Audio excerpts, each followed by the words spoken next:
ప్రధాన వార్తలు చూద్దాం. ఇక్కడ మనకు ముందుగా కనిపిస్తున్నటువంటి ఇక్కడ మెయిన్ హెడ్లైన్, అరెస్టుకు కారణాలను చెప్పాల్సిందే, రాతపూర్వకంగా తెలియజేయాలి, అన్ని నేరాలకు ఇది తప్పనిసరి, సుప్రీంకోర్టు కీలక తీర్పు.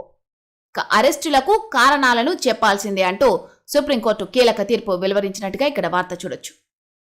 బీహార్లో ఎన్డీఏకు ఎదురుగాలి, రాష్ట్ర చరిత్రలో రికార్డు స్థాయిలో పోలింగ్, ప్రభుత్వ వ్యతిరేకతకు నిదర్శనమన్న విశ్లేషకులు. బీజేపీకి ఓటు, పత్తి రైతుకు చేటు అంటూ నేడు నమస్తే తెలంగాణ వార్తాపత్రికలో మనకు ప్రధాన వార్త కనిపిస్తా ఉంది. తెలంగాణ పత్తి రైతుకు బీజేపీ ద్రోహం, 2 కేంద్ర మంత్రులున్నా ఫలితం సున్నా, రాష్ట్రంలో పత్తి రైతు కన్నీటిని తొడవని ఎంపీలు. వంతపాడుతోన్న తెలంగాణ కాంగ్రెస్ సర్కార్ పత్తి చేతికొచ్చే దశలో ఒకవైపు ప్రకృతి ప్రకోపం, మరోవైపు పట్టించుకోని కేంద్ర రాష్ట్ర ప్రభుత్వాలు. కష్టాల కడలిని ఈదుతోన్న తెలంగాణ రైతులు. అకాల వర్షాలతో తడిసి ముద్దైన పత్తి, సగానికి సగం తగ్గిన దిగుబడులు, తేమ పేరుతో సీసీఐ బ్లాక్మెయిల్, బహిరంగ మార్కెట్లో దక్కని మద్దతు ధర, దిగుమతి సుంకం ఎత్తివేత, ఇలా 1 కాదు 2 కాదు, ఏకంగా తెలంగాణ పత్తి రైతులపై వరుస దాడులు తీరని నష్టాలను గురి చేస్తున్నాయి. ప్రకృతి దాడిని మించి పత్తి రైతుపై కేంద్రంలోని బీజేపీ ప్రభుత్వం పరోక్ష దాడి చేస్తోంది. తీరని ద్రోహానికి ఒడిగడుతోంది. దూది పూలకు మోదీ సర్కారు దుఃఖమే తెచ్చిపెట్టింది. తెలంగాణ పత్తి రైతులపై ప్రకృతి దాడిని మించి కేంద్రంలోని బీజేపీ ప్రభుత్వం పరోక్షంగా దాడి చేస్తోంది. రాష్ట్రంలో పత్తి రైతులకు తీవ్ర అన్యాయం జరుగుతోన్నా తెలంగాణ నుంచి గెలిచిన బీజేపీ ఎంపీలు నిమ్మకు నీరెత్తినట్టు వ్యవహరిస్తున్నారు. ఉపన్యాసాల ఊచకోతకు పోటీపడే 2 కేంద్ర మంత్రులు, 6 ఇతర బీజేపీ ఎంపీలు, మరో 8 మంది కాంగ్రెస్ ఎంపీలకు పత్తి రైతు గురించి పట్టింపే లేకుండా పోయిందే. తరచూ ఢిల్లీ బాట పట్టే సీఎం రేవంత్ రెడ్డి, ఆయన మంత్రివర్గ సహచరులు ఎంతసేపు కేంద్రానికి వత్తాసు పలకడమే తప్ప రైతుల కష్టాలను పట్టించుకోవడమే లేదని విమర్శించారు. పత్తి రైతుకు కేంద్రం దగా, మోదీ సర్కారు అనాలోచిత నిర్ణయాలతో రైతుల అరిగోస. విదేశీ పత్తి దిగుమతులపై 11% సుంకాలు ఎత్తివేసిన కేంద్రం. సుంకాల రద్దుతో దేశంలోకి ఇబ్బడి ముబ్బడిగా విదేశీ పత్తి అగ్గువకు వస్తుండటంతో విదేశీ పత్తిపై వ్యాపారుల అమిత ఆసక్తి. తాము పండించిన పత్తికి డిమాండ్ లేక విస్తుపోతున్న రైతులు. ఎకరాకు 7 క్వింటాలే కొంటామంటూ కేంద్రం మరో కొత్త కొర్రి. తేమ పేరిట సాకులు, కపాసి యాపు పేరిట రైతులకు కొత్త కష్టాలు. ఇదే అదునుగా రైతన్న నుంచి అగ్గువకు కొంటున్న వ్యాపారులు. దూది రైతు దుఃఖమంటూ ఇక్కడ వార్త చూడొచ్చు. తేమ సాకుతో పత్తిని కొంటలేరని కడుపు మండిన రైతులు పలుచోట్ల రోడ్డెక్కారు. కొమరంభీం ఆసిఫాబాద్ జిల్లా వాంకిడిలో జాతీయ రహదారిపై గురువారం పెద్ద ఎత్తున ధర్నా చేస్తోన్న రైతులకు నచ్చజెప్తోన్న పోలీసులు. తేమ పేరిట కొర్రీల అధికారుల తీరుపై పత్తి రైతుల ఆందోళన. ఆసిఫాబాద్ జిల్లా వాంకిడిలో రాస్తారోకో, గద్వాల జిల్లా ఉండవెల్లిలో బైఠాయింపు. సూర్యాపేట జిల్లా అడివెండ్ల క్రాస్ రోడ్డు వద్ద ధర్నా చేస్తోన్న రైతులు. వడ్లు కొనాలని ఆందోళన, తడిసిన ధాన్యం కొనుగోలు చేయాలని డిమాండ్. సూర్యాపేట జిల్లా అడివెండ్ల క్రాస్ రోడ్డు వద్ద రాస్తారోకో. ఆదిలాబాద్ జిల్లా బేలలో సోరా రైతుల ధర్నా.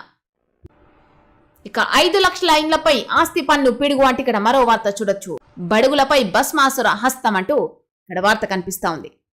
ఇప్పటికే 1,50,000 మందికి పథకం దూరం. జూబ్లీహిల్స్ ఉప ఎన్నికలు అయిపోగానే మరో 3.50 లక్షల మంది నుంచి వసూలు.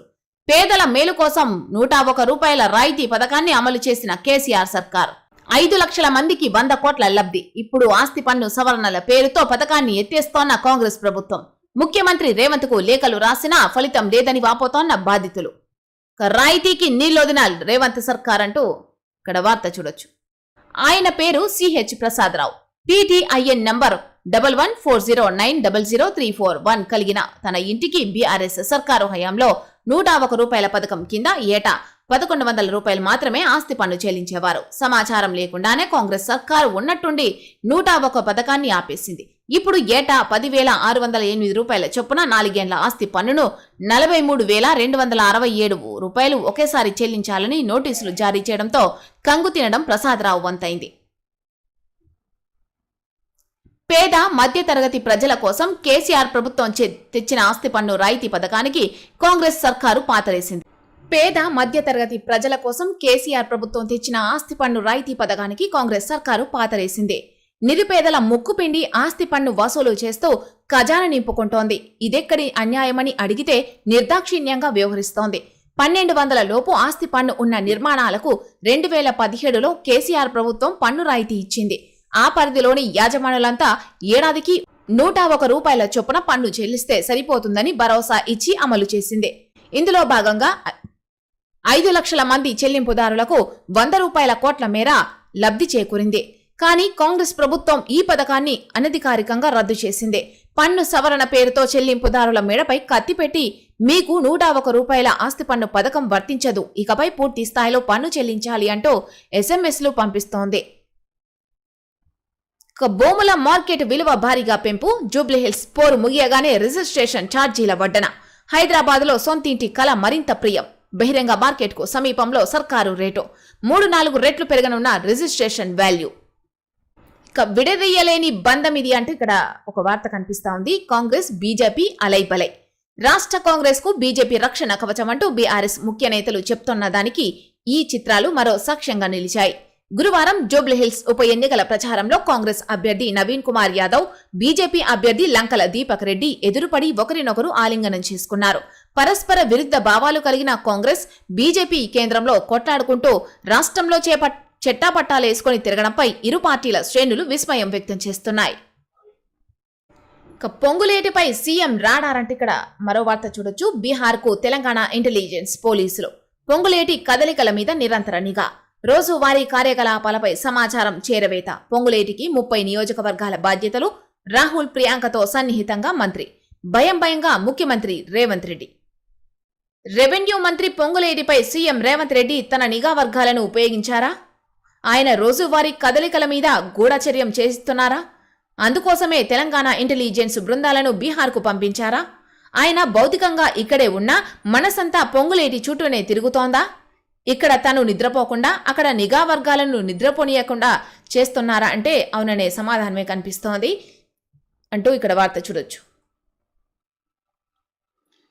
టీయూలో 2012 నియామకాలు రద్దు. ఉమ్మడి రాష్ట్రంలో జరిగిన భారీ నియామకాల నిలుపుదల. సంచలన తీర్పు వెలువరించిన రాష్ట్ర ఉన్నత న్యాయస్థానం. రోస్టర్ పాయింట్లు తుంగలో తొక్కి రాత్రికి రాత్రే రిక్రూట్మెంట్స్. 13 సంవత్సరాల పాటు హైకోర్టులో సుదీర్ఘంగా వాదోపవాదాలు. ఓయూలో వేతనాలేవి అంటే ఇక్కడ మరో వార్త చూడొచ్చు. 1000 కోట్లతో అభివృద్ధి అంటూ ప్రకటనలు. వారం రోజులైనా జీతాలకు దిక్కులేని పరిస్థితి. ఇబ్బందుల్లో వర్సిటీ ఉద్యోగులు, పెన్షనర్లు. ఆందోళనలకు సిద్ధమవుతోన్న సంఘాలు. మేం అధికారంలోకి వస్తే మొదటి తారీఖునే జీతాలేస్తాం అని గద్దెనెక్కిన రేవంత్ రెడ్డి ఆ తర్వాత దానిని పక్కన పెట్టారు. ప్రజాపాలన పేరిట అందరికీ న్యాయం చేస్తున్నామని ఊదరగొడుతోన్న కాంగ్రెస్ సర్కారు క్షేత్రస్థాయిలో మాత్రం దానికి విరుద్ధంగా వ్యవహరిస్తోంది. నెల ప్రారంభమై వారం గడుస్తోన్న ప్రతిష్టాత్మకమైన ఉస్మానియా యూనివర్సిటీలో అధ్యాపకులు, ఉద్యోగులకు వేతనాలు, ఉద్యోగ విరమణ చేసిన వారికి పెన్షన్లు నేటికి అందలేదు. దీనిపై ఉద్యోగ సంఘాలు తీవ్ర ఆగ్రహం వ్యక్తం చేస్తున్నాయి. గతంలో ఎప్పుడూ ఇలాంటి పరిస్థితి లేదని గుర్తు చేస్తున్నాయి. రాష్ట్ర సర్కారుకు బిల్డర్ల అల్టిమేటం. నెలాఖరులోగా 36,000 కోట్ల బకాయి బిల్లులు చెల్లించాల్సిందే, లేదంటే 1 నుంచి సివిల్ వర్క్స్ బంద్. మాకు రాజకీయాలు ఆపాదించొద్దు అన్న బిల్డర్స్ అసోసియేషన్. రోడ్ల దుస్థితిపై నిరసన తెలిపిన 25 మందిపై కేసు. కాంగ్రెస్ సర్కారు తీరుపై తాండూరు ఎమ్మెల్యే వైఖరిపై బగ్గుమంటోన్న ప్రజలు. బాగు చేయాలని కోరితే అక్రమ కేసులా? తీరు మార్చుకోకుంటే ఉద్యమిస్తామని ఫైర్. కేసులను ఉపసంహరించుకోకుంటే పెద్ద ఎత్తున ఆందోళన చేస్తామన్న శుభప్రద్ పటేల్. ఎంఈ, ఎంటెక్ సీట్లు ఖాళీ. ఓయూలో మిగిలిపోతోన్న సీట్లు. స్పాట్ కౌన్సిలింగ్ ద్వారా భర్తీకి ఛాన్స్. పట్టించుకొని వర్సిటీ అధికారులు. ఫలితంగా ఏడాదికి 50 లక్షల నష్టం. నిధుల సమీకరణలో నిర్లక్ష్యం. ప్రతిభ గల విద్యార్థులకు అందని ఉన్నత విద్య. ఫతీ మహాసభకు అనుమతి రద్దు అంటే ఇక్కడ వార్త చూడొచ్చు. హైకోర్టును ఆశ్రయించిన సమాఖ్య బాధ్యులు. సభ నిర్వహణపై నేడు స్పష్టత వచ్చే అవకాశం. విద్యార్థుల జీవితాలతో చెలగాటమంటూ ఇక్కడ వార్త కనిపిస్తా ఉంది. ఫీజు బకాయిలను వెంటనే చెల్లించాలి అన్న శ్రీనివాస్ గౌడ్. సర్కారు స్పందించకుంటే రాష్ట్రం అగ్నిగుండం అంటూ ఇక్కడ వేముల వెల్లడించినట్టుగా వార్త చూడొచ్చు. గన్ పార్కులోని అమరవీరుల స్తూపం వద్ద చేతిలో పుస్తకాలు పట్టుకుని నిరసన దీక్ష చేపట్టిన విద్యార్థులు. పాల్గొన్న మాజీ మంత్రి శ్రీనివాస్ గౌడ్, బీసీ విద్యార్థి సంఘం అధ్యక్షుడు వేముల రామకృష్ణ, గుజ్జ కృష్ణ తదితరులు.